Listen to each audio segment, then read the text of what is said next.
Gavin Friday, tell me about Lou Reed and Laurie Anderson playing at your 50th birthday celebration in Carnegie Hall in New York. And Pat McCabe had a great description of that.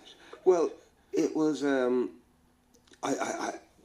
Willner decided that he would like to celebrate my 50th by putting on a gig where people perform a tribute to my career, and he decided that it would be musicians that I have influenced or musicians that have influenced me.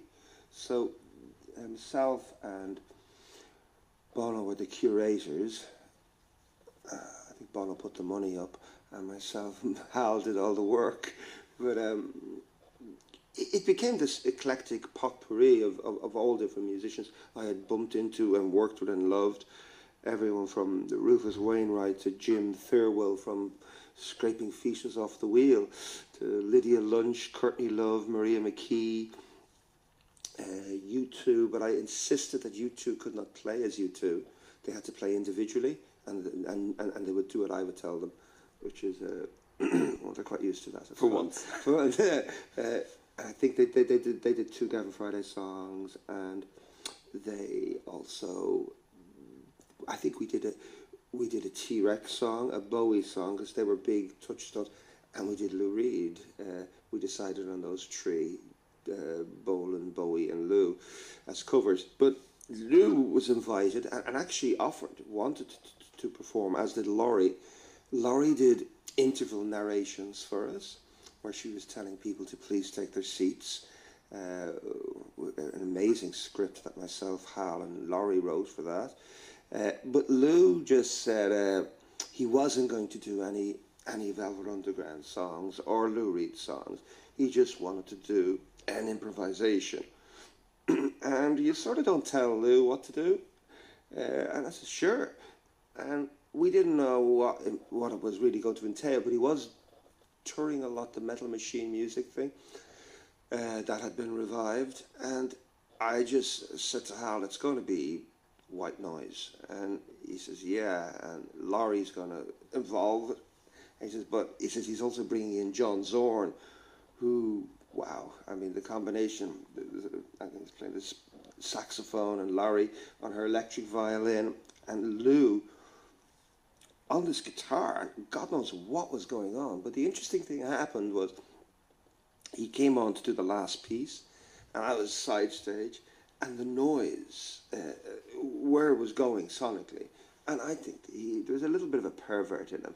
He really wanted to shake those chandeliers. He wanted to, because it is a bit like, you know, rattle your jewellery, that Lennon quote about Carnegie Hall. It's a little bit, you can't do this, you can't do that, you must do this. So he was, the little bit of punk rock is coming out. But the heavy thing was, it started going on and on and on. And then I had Hal Willner, I had Carnegie Hall people saying, sort this out, Gav. He's destroying the room and people's heads. So I was pushed out on stage to sort it out.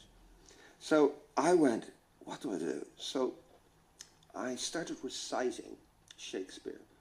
I went into Sonnet 40, which is something I performed on your last show. Indeed, you did. And I started thinking, and he was looking at me. And I slowly turned that, sort of like, take all my loves, into me humming and playing the riff of Sweet Jane, which is and then as I was there, I was grabbing, like saying to Edge, get on the stage and start playing. So this din morphed into Sweet Jane, and it was an extraordinary version of Sweet Jane, where you had something like 6 guitarists, from Lou Reed to The Edge to Bill Frisell to and then a vocalist was Courtney Love, Shane McGowan, me, Bono. It was just like this din. But the interesting thing was, Pat McCabe was like, his analogy was, Jesus, it's the last waltz in hell, which it was. But the interesting Lou quote was, Lou tipped me on the shoulder afterwards. I says, Gavin. And I says, yeah. And he says, that was quite wonderful. And I didn't want to play Sweet Jane, but you sort of made us play Sweet Jane. And I says, yeah.